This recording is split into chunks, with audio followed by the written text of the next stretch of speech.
Guys, this is Lenny for Transcending Focus, where we motivate, educate, and innovate for entrepreneurs just like you.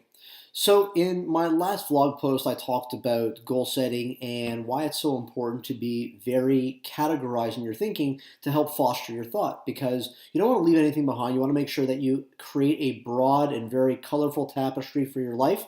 And to do that, you need to, of course, have certain categories, whether it be relationships, work, finance, travel, or things that we want to be doing.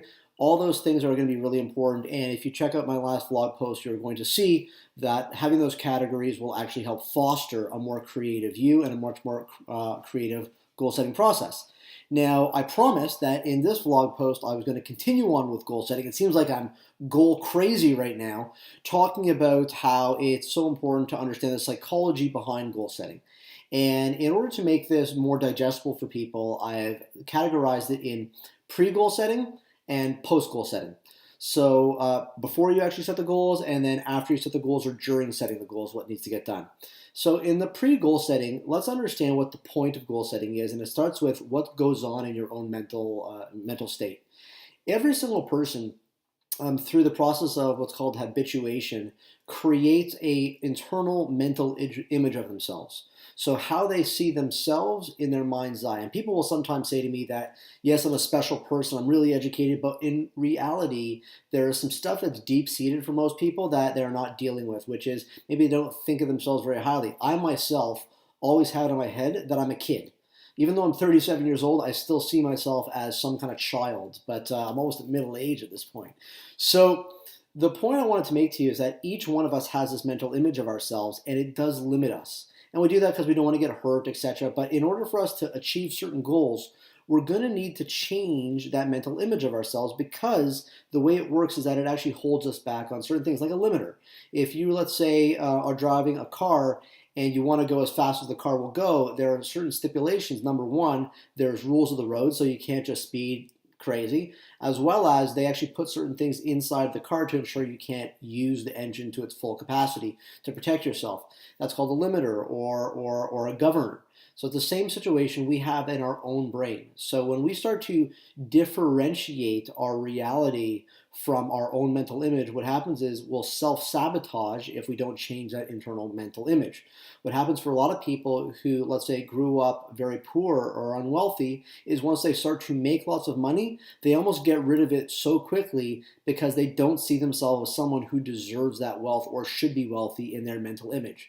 So by setting goals that are stretch goals and far off goals, what you actually start to do is you start to eventually change that mental image of yourself to become the person you want to be. And that's kind of like a secret to success that I'll go through in this module or this vlog post, is that in order to achieve success, your mental image of yourself must be a successful person. And truly, at a deep, visceral level, that's got to be the case. You can't have any demons floating around in there.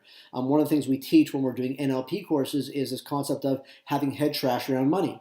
You may hear religious people or other people say money is the root of all evil, or you don't need money to have happiness. Well, yes, that's absolutely true. You don't need money to have happiness, but it certainly helps along the process. But also, of course, money is not the root of all evil. People sometimes are the root of all evil, not money. And evil is the root of all evil. So if you have that in your mental image of yourself, that money is the root of all evil, how can you make money? How can you actually have that money? Because what will happen is you have a conflict in yourself, so you'll get rid of it very quickly. So that's the pre-psychology to goal setting, is that we need to change the mental image of who you are to yourself. It doesn't matter who you are to other people. It matters who you are to yourself. You can't hide that stuff. One man can't tell himself that he's not who he is. So then there's the middle section to goal setting. So while you're setting goals, prior to doing so, you need to get yourself into peak emotional and physical states. And why you do that is you want to make sure that you are creative in the process. So imagine, just if you will, for a brief moment here, that you're in a very depressed and a very muted mood. What kind of goals do you think you're going to create? And the answer is, of course, dull and muted goals. And of course, what kind of life are you going to create when you have dull and depressed and muted goals? You're going to have a depressed, muted life. Well, If you want to have a peak performance life, one that is filled with success and confidence and incredible things, you of course need to put yourself in that mental state and that mental image while you set your goals. It's incredibly important, and that's a Tony Robbins thing that I sometimes talk about, in that you have to create that physical state so you can have the mental state, and then you can write the goals. If you're not going to do that, don't even bother doing the goal setting, because what will happen is the goals you will create will just be more of the same. The governor, that limiter that I talked about earlier, will stay involved in your goal setting process. So if you're going to start setting your goals, you're going to need to dream big. And dreaming big is excitement, and it's got to evoke emotion and passion. So if you're not in a passionate place or in an emotional place or a confident place when you're setting your goals, get yourself into that place. Find a way to get into that confident place, whether it's listening to music, whether it's dancing around, whether it's getting into that stance, that Superman pose or the Superwoman pose, the Wonder Woman pose, whatever you want to call it. That's what you got to do when you're setting your goals. And you can't be distracted. You can't have the TV on. You shouldn't have the radio on unless it's going to be to some kind of music, classical music that you can tap your foot to. But do not be listening to a podcast. Don't be listening to me.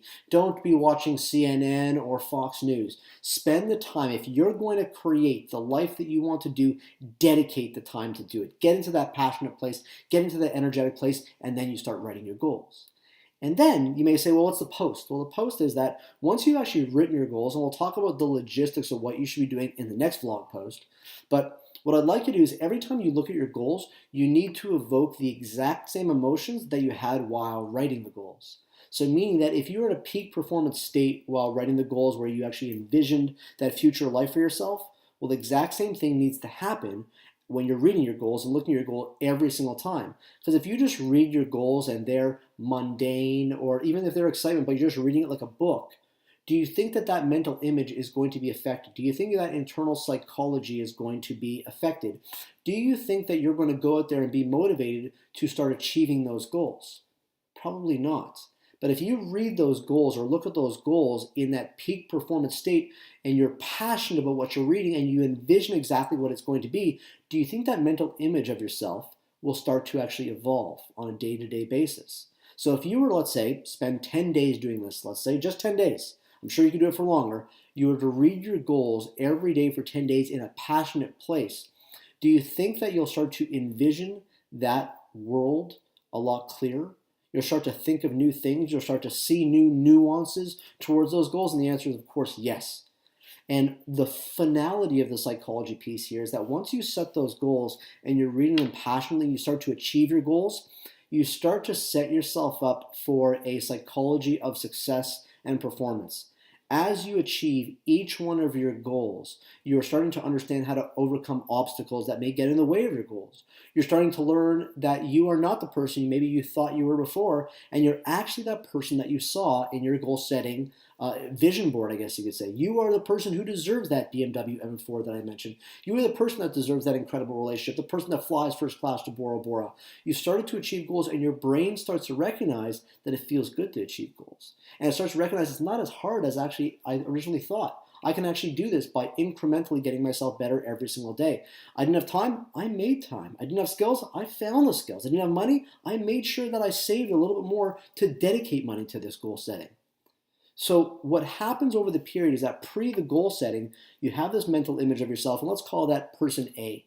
And by the end of actually setting the goals and doing it all the right way, and making sure that you're in your peak performance, making sure that you're writing those goals to stretch who you are as a person, what will start to happen is that person that will go from point A will actually become, we'll call it point Z, or whatever you want to say, person X, they call it Weapon X. That's Wolverine in the Marvel Universe.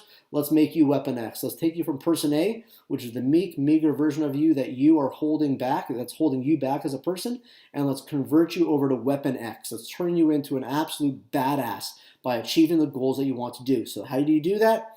You set the goals in a peak performance place, you read them in a peak performance place, and you start to envision what it actually looks like. And in turn, what will happen is the person you are internally will start to change. And that's one of the best parts of goal setting. It's not actually having the wealth. It's not actually going on those great trips. Yeah, that's a lot of fun. That's awesome stuff. But what is the biggest benefit and the biggest reward of goal setting is the person you become along the way. So I'll say that again. The biggest reward for goal setting is the person you become along the way. So hopefully you found some value in this psychology module or vlog for goal setting. I hope that you've had a great day, and this is Lenny signing off for Transcending Focus.